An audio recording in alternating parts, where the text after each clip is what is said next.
Are you missing great candidates? Perhaps you have heard this excuse that there is no chemistry. Maybe you are the one who often give this excuse. Now I want you to think about the circumstances. When do you usually hear this excuse, or when do you usually give this excuse? Why do you settle for this excuse?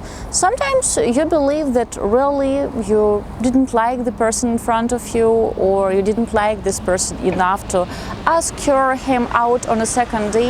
But very often people who give this excuse, the no chemistry excuse, because they believe they can do better. I'm a professional matchmaker and dating coach with over a decade of practical experience in introducing singles, and every week I conduct numerous interviews with potential matchers for my male clients, with my male clients, and also I get feedback after the dates, and we talk about fears, expectations, past experiences, and of course we discuss why, for example, this date went well, or why, for example, this date went not so well.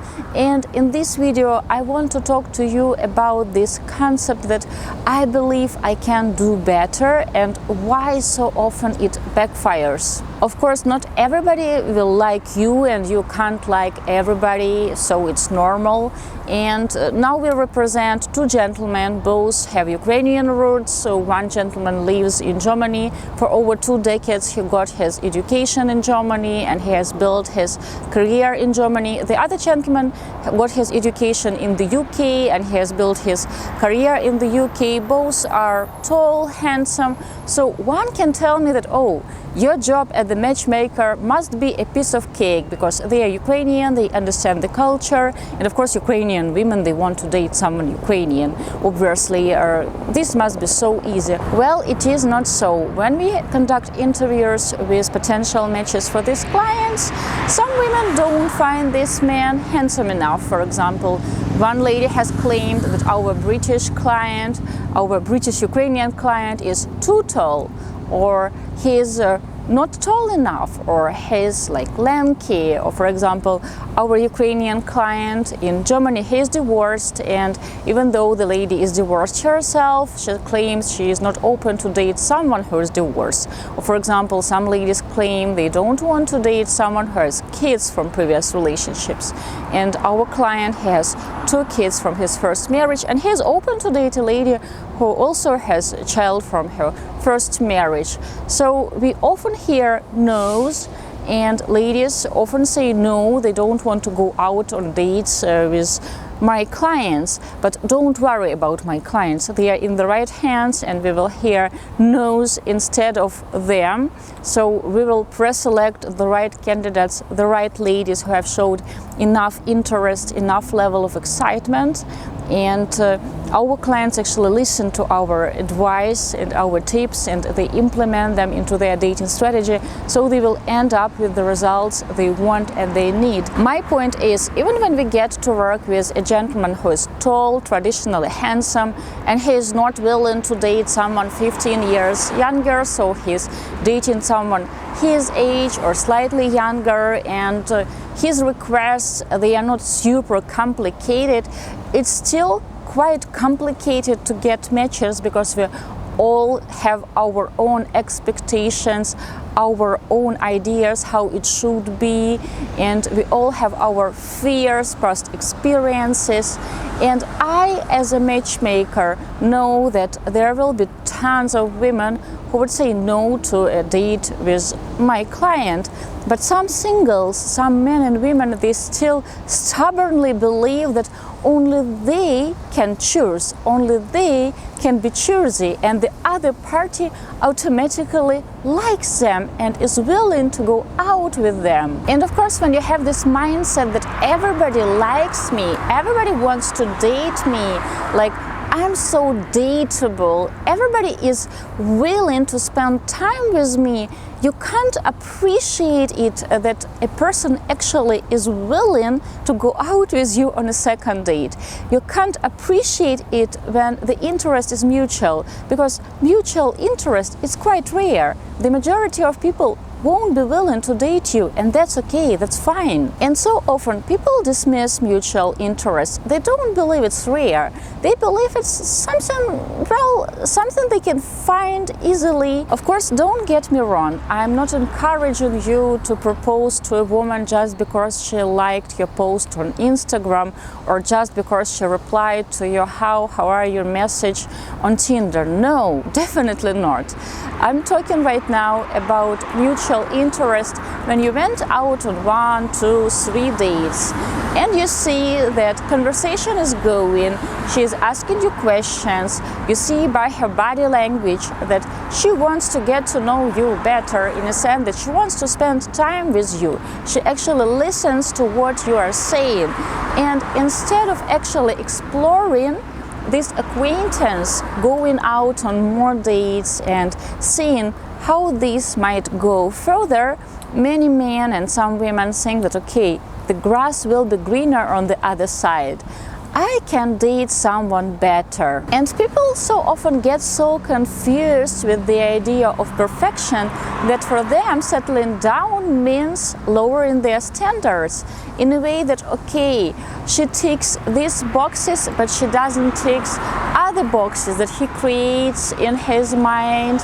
And if I start pursuing her, if I go out with her on the date number 3 or date number 4, it automatically means that I will lower my standards and I will settle.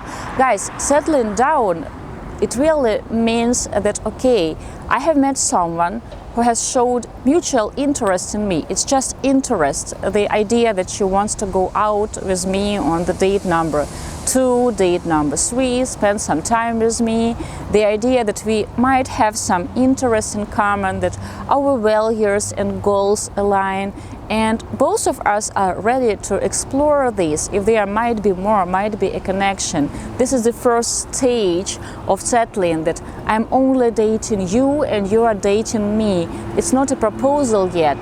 The next stage will be you are labeling this relationship as a boyfriend-girlfriend relationship and you build it up together. You invest time, effort, commitment, piece of your heart, love, tenderness, and you build this relationship. You explore it together into something beautiful, lasting, serious. And on this base, you can build it into family life. You can build like real, lasting, loving connection. But if you go on the first, second, third date, and if you don't try to actually build something to actually settle and try to get to know a woman in front of you, you can't build this connection. You can just try to build shallow attractions and then claim that all women are like this or like that, and you don't feel a meaningful connection. What type of meaningful connection do you want to feel after 2 dates? Then call it what it is, that you are a shallow person and you judge people only by their looks, and you are looking for a pretty picture, and you believe that all women or all men are not up to your standards of prettiness. When you have this mindset that the grass is always greener on the other side, you keep lusting after women who for whatever reason are not willing to choose you back. They don't have similar interests in you, they don't want you, so it is always one-sided, and you will never get to the stage when you can actually settle and build something with these women. Guys, as a professional matchmaker and dating coach with over a decade of practical experience, I will be honest with you. The whole situation is a scenario when two people nowadays meet offline on a real date and they bring with them the right attitude, they are in the right mood, and they actually build some connection on the date, they build some mutual interests, the date is okay, and they are flirting. It's quite rare. Because usually when people manage to go out on an offline date, they bring with themselves so much baggage, lots of expectations, the wrong mood, the wrong attitude. They come to this date stressed because, for example, he or she shows up right after finishing a long working day or a long stressful week in the office, and it shows because she is stressed or tired, or he is stressed or tired, or he has just talked to his ex-wife or to his mother or to a complicated client or to his manager, and the first 20 minutes of this coffee date, like, he's not really present, he is not really there enjoying the date, he's still in the office, and the lady, she doesn't know him yet. It's the first meeting. And the first impression is that there is no chemistry, no butterflies, because this guy, like, the vibe is wrong, and she dismisses him as the wrong candidate, because people don't actually try to get to know each other better. They don't give each other a chance to go out on a second date when both of them can be more relaxed, less stressed, less sleep deprived. They can actually feel better, look better. No, usually it's like, I don't like what I see on the first date, I don't like the vibe, I'm not going out on a second date.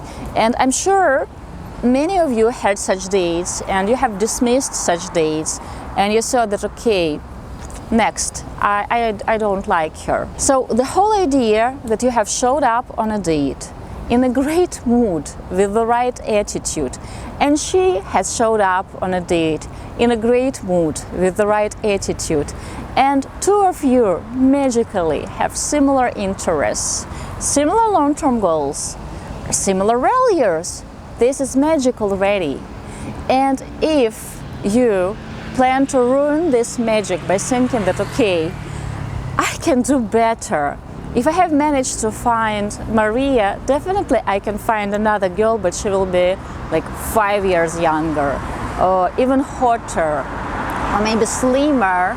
Like, get over yourself. Also, many men and women, they dismiss okay first dates because they expect mind-blowing first dates. They want this insta-chemistry, insta-love as it is portrayed in novels or in romances. And okay dates for them, it's like not enough. But the reality is the majority of people, vast majority of people, they don't know how to flirt. They don't know how to build the quality communication. And don't try to flatter yourself. I'm quite sure you don't know how to flirt either. And if you think that flirting is just about making some silly jokes, some sexy silly jokes, no, it's not about that. And the majority of singles, both men and women, they expect that their dating partner will know how to do it. He or she will know the right joke, the right thing to say. They will know this special type of magic to turn this lunch or to turn this dinner into the magical date. She will be so flirty, or he will be so flirty that it will blow my mind. But in reality, we all are just people. As a matchmaker, I encourage people to go out, to meet multiple people and to choose. But it has to be a real choice between real people, not the illusion that I can do better. What do I mean by realistic choice? For example, you have met two women. You have met two women online. Let's call them Anna and Maria. You went out on 3 dates with Anna and on 3 dates with Maria. And now you know that with Anna it is easier to build communication. Because with Anna, your communication, it kind of flows, because she often texts you first and she gets your jokes and she is flirty and she smiles and she jokes, and you feel that it is way easier to talk to her. While with the other lady, you have to text her first, and sometimes you don't know what to talk to her.